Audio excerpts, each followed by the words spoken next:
Good morning, students. So in our previous videos, we have already discussed LPP problems, that is linear programming problems, how to solve LPP using graphical method, how to solve LPP using simplex method. These videos we have already published. So in LPP problems, the problem may be maximization, the problem may be minimization. So how to convert maximization, minimization problem into maximization, this point also we have already covered. So today we will see LPP using dual simplex method. And from that we are discussing the dual simplex problem for solving maximization problem. So suppose the example is solve the following LPP using dual simplex method. Max z is equal to minus 12x1 minus 16x2. So this function is called as objective functions.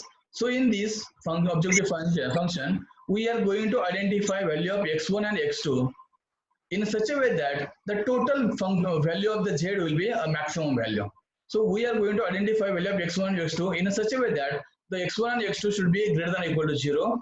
And when you put the value of x1 and x2 in this constant function, the constant function should become a true. So these functions are called as constant functions.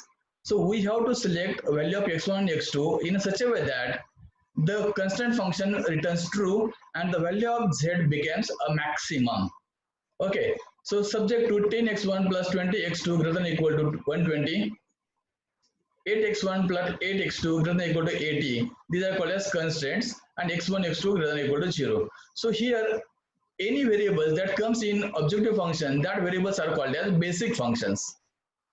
And the values along with function, that is minus 12, minus 16, 10, 20, these are called as coefficients of basic variable. If you come to know the terminologies used in LPP, then it is very easy for you to solve the examples. So now see, what you have to do while solving LPP problems, you have to check first the given problem is for maximization or minimization. So in the given case, the problem is for maximization. How to understand the problem is maximization? The word max or maximization indicates that we have to identify max or maximum value of z. So in this case, it is not required to convert your objective function from maximization to any other case, because LPP problems were used to solve maximization problem only. So the given objective function is maximization, and for maximization simplex problem, all constant function must be less than or equal to sign. This is the basic constraint of maximization problem. So in a constraint, whatever be the signs, we have to convert those signs into less than or equal to sign. So in this case, if you want to convert the greater than or equal to sign into less than or equal to sign, the method is that you have to multiply the constant equation which is having greater than or equal to sign with minus 1. This is the only rule to convert constant equation which is greater than or equal to less than or equal to. So here the function as it is, max z equal to minus 12x1 minus 16x2, because the function is maximization function, so I have taken as it is. The first constant which is having sign greater than or equal to. So to convert this greater than or equal to sign into less than or equal to, what I have to do? I have to multiply whole equation by minus 1, and after multiplying whole constant equation by minus 1, we will get minus 10x1 minus 20x2 less than or equal to minus 120, and second equation also having greater than or equal to sign. So to convert this equation, I have to multiply whole equation by minus 1. So minus 8x1 minus 8x2 less than or equal to minus 8, and the last x1 x2 should be greater than or equal to 1, greater than or equal to 0. So here I have converted inequalities, that is greater than or equal to sign, into less than or equal to sign. Then next point is we have to convert these inequalities into equalities, and if your constant function contains less than or equal to sign, then to make the equation balance, we know that the left hand side of your equation is having something less, so that the right hand side is more. So to make equal this left hand side and right hand side, we have to add something. So that is called as, we are adding some values, that value is called as slack variable.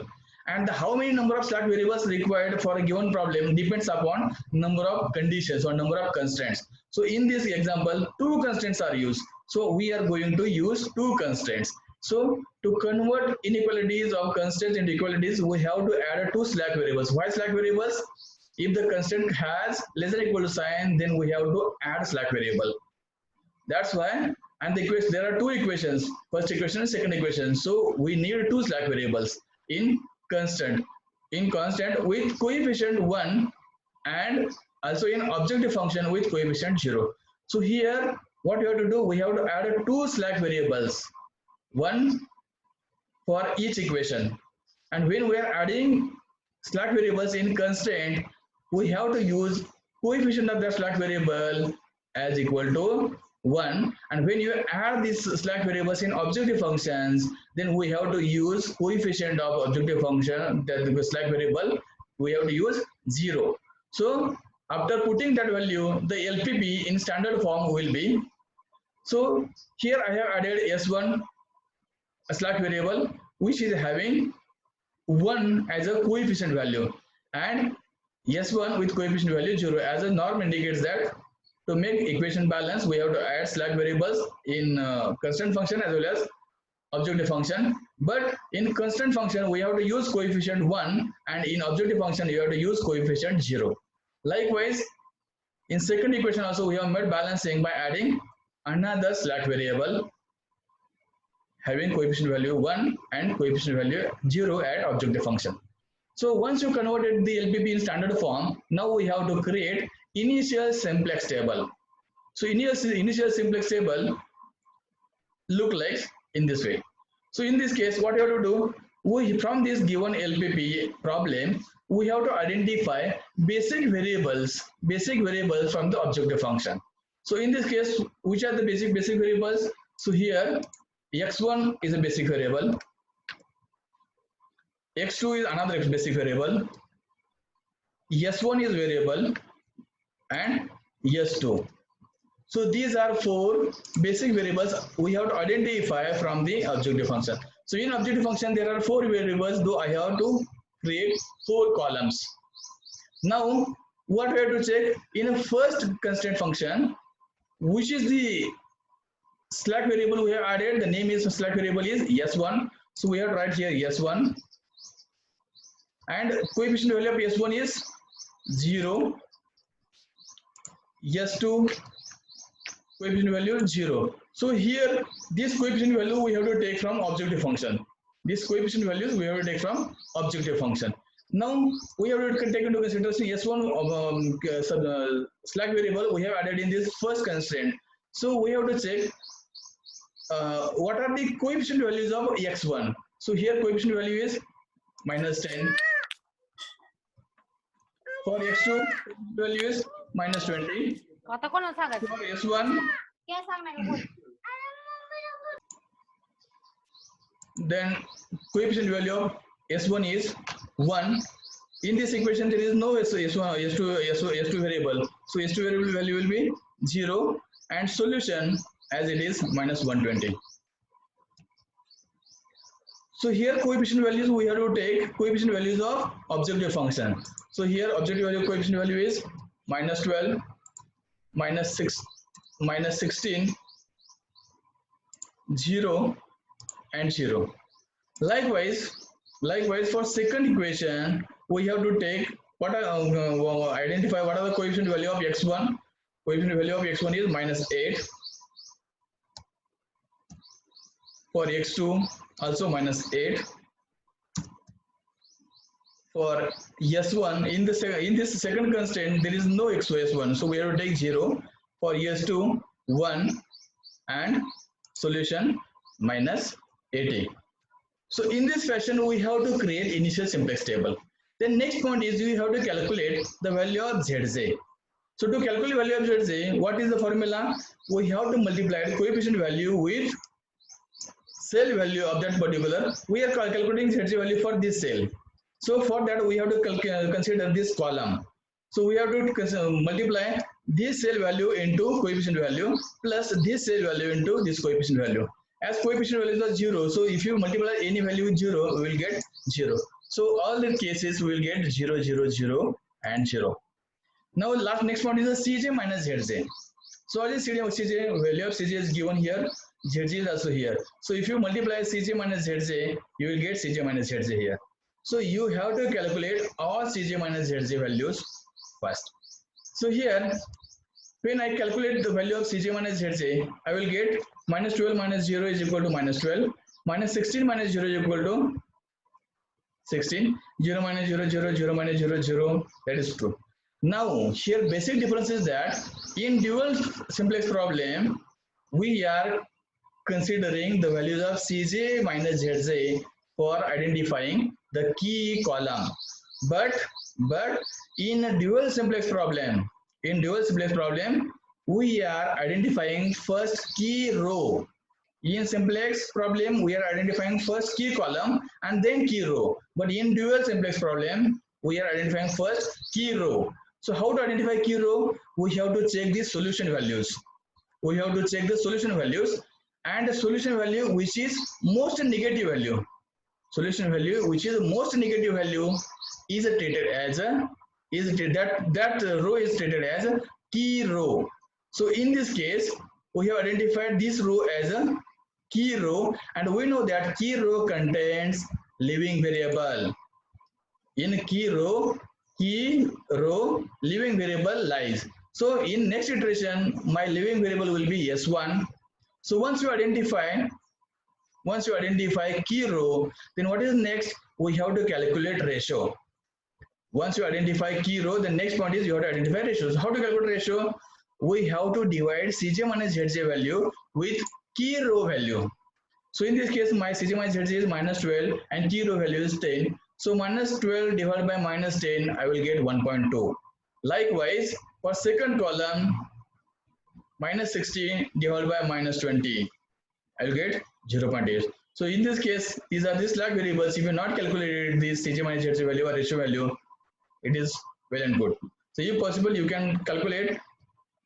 If you can ignore also. So once you calculated the ratio value, then what you have to check? We have to check ratio value, which is minimum positive number.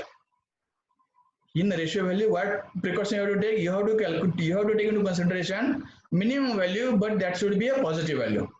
We have to take into consideration the ratio value should be minimum positive number. So when you compare these two values, I got this 0.8 is a minimum value. So the column in which the ratio value is 0.8, that column is called as key column value.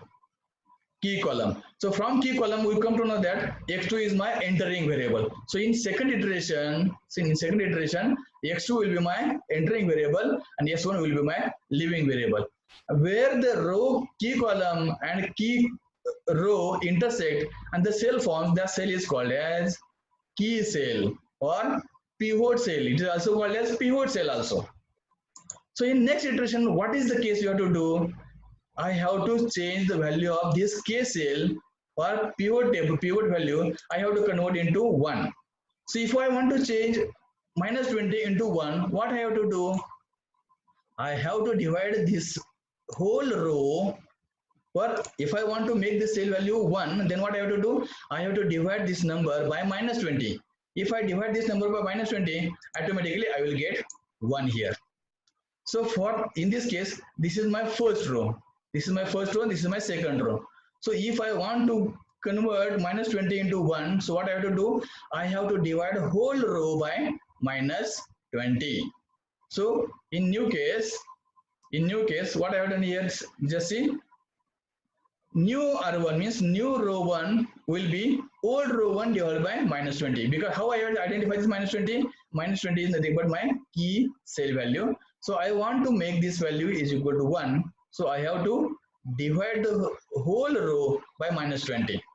So when I get this value 1, and what is another constant for this dual simplex method? We have to make other key column values is equal to 0. So in this case, the other key column value is minus 8. So if I want to make this value as 0, then if I want to make this value is equal to 0, then what I have to do? I have to multiply this row by 8. So if I make the value here instead of 1, if I make the value 8, and if I add this value in this case, in this minus 8, it becomes 0. So to make this value 0, what I have to do? I have to add in this value multiplied by 8. Getting? So new row 2, this is called as new row 2. This how can I obtain? For this row, I have to multiply by 8 to this row, and I have to add this row in this. So here I have written, so new R2 is equal to old R2 plus 8 times new R1. So new R1 value is 1 into 8, 8, and old value was, in this case, old value is minus 8. So minus 8 plus 8, 0. So in this fashion, if you use the same formula to calculate new R1 and new R2, the formula is here. To calculate new R1, new R1 is called as new row for new simplex table can be obtained, can be calculated by this formula. New R1 is equal to old R1 divided by minus 20. If you put the values of R11 means what? Row 1 first cell. R11 is nothing but row 1 first cell, row 1 second cell, row 1 third cell. In this fashion, how many cells are available in the first row? You can calculate just putting the values in this formula. You will get new row for new simplex table. Likewise, the second row we can obtain by putting the values of new row and old row. So here we are considering R2 is nothing but row number 2 and R1 is nothing but row number 1. You have to consider old and new. Old and new means new is nothing but new table what we have developed, designed, initial table. So from that you have to take new value, and old is nothing but which value we are going to convert. So if you perform all these activities, you will get the revised simplex table. So once you get this revised simplex table, then from this table we have to calculate ZZ value. To calculate ZZ value, what we have to do? We have to multiply this. See here, the variable S1 is replaced with X2 because in above table we have seen that this is my entering variable and this was my leaving variable. So in next table, instead of S1 I have to write X2, and instead of 0 I have to write coefficient of X2 in objective function. So the new table looks like in this fashion. So once you identify the key row, identify the values of first row and second row, then we have to calculate ZZ values. And to calculate ZZ value, as we know that the formula is, we have to do multiplication of this into this plus this into this. If you multiply in this fashion, you can calculate ZZ value for all columns. Then next point is, you have to calculate Cj minus Zj value. You have to calculate Cj minus Zj value. So in this case, Cj minus Zj,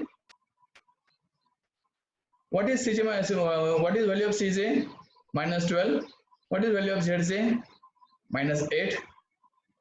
Getting? So minus 12 minus 8 is equal to minus 4. Likewise, you have to calculate Cj minus Zj value for second, third and fourth row. So once you calculate Cj minus Zj values, we have to identify whether the feasible solution or optimality is reached or not. So how to check? Here all Cj minus Zj values less than or equal to 0. The solution is optimal, but solution is not feasible because till you get all solution value greater than or equal to 0, we cannot say the solution is feasible, because we know that the value of, in our example we have given that the value of x1, x2, s1, s2 must be greater than or equal to 0. So in this table, what we are doing, we are checking value. This is the possible value of x1. This is the possible value of s2. But the value of s2 is in negative form. So this is not feasible solution. So this solution value must be greater than or equal to 0. So we identify the solution is not feasible. So what you have to do next?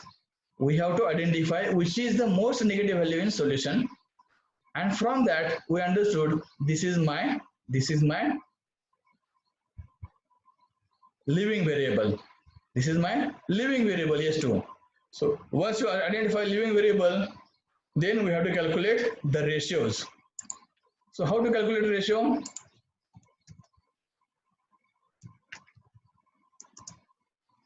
Ratio can be calculated by dividing Cj minus Zj with key row values. So minus 4 divided by minus 4 is equal to 1. Next 0, 0, that is 0. And these are the slack variables not necessary to calculate.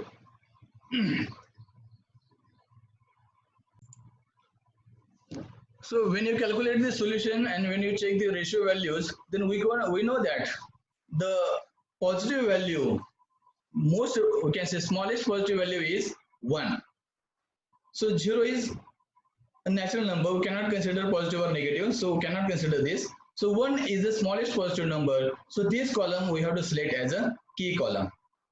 So from this we understood x1 will be my entering variable and s2 was my leaving variable, and intersection of s1 and s2 is called my key cell. So as we know that the key cell value must be equal to 1. So to make this value 1, what I have to do? I have to divide this cell with -4. So if -4 divided by -4, automatically I will get 1. So to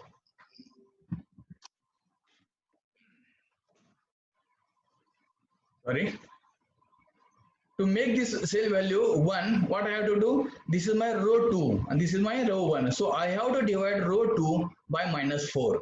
So the formula is new R2 is equal to old R2 divided by -4. If I divide all elements of row 2 by -4, I will get the new row 2. Once this value becomes 1 and I want to make this value is equal to 0, then what I have to do? To make this value 0, I have to multiply this row by 1 by 2 and subtract, just subtract from this first row. So make this cell 0, what I have to do? I have to multiply this row by 1 by 2 and I have to subtract this from this. So what is the formula for new row 1? For new row 1, formula is old R1 minus 1 by 2 into new R2. So if you multiply 1 by 2 into new R2, you will get new R1. So in this fashion, if you do all this activity, you will get the new revised simplex table in this fashion. These are nothing but the values that we have calculated with this formula, new R2 and new R1. Once you calculate the values of all those things, we have to calculate the value of Zj. As we know that the value of Zj we can calculate by doing multiplication of basic variable value and cell value or coefficient of that particular variable. You will get the Zj value for first cell, second cell, third cell and fourth cell. Then we have to calculate Cj minus Zj. So Cj is given, Cj minus Zj 0, Cj minus Zj 0. So our constraint for maximization problem is that all Cj minus Zj must be less than or equal to 0 and all solution must be positive. So in this case, I found all solutions in positive states and Cj minus Zj less than or equal to 0. So optimality is reached and this solution is a feasible solution. So how to check? All Cj minus Zj must be less than or equal to 0 and solution must be greater than or equal to 0. So this is my correct answer, where all Cj minus Zj's are less than or equal to 0 and all solution of basic variables are greater than or equal to 0. Hence optimality is reached. So what is value of x1? Value of x1 is equal to 8. Value of x2 is equal to 2. If I put this value in max z function, the max z function was minus 12x1 minus 60x2 was the function. If I put value of x1 and x2 in the function, I will get the max z value, which is the minus 1928. 120 is the maximum value for the given problem. So in this fashion, you can solve LPP using dual simplex method. If you have any doubts, you can call me. My mobile number is 98500 98225 and my name is Dr. B.J.Mohite. Thank you. We will stop here.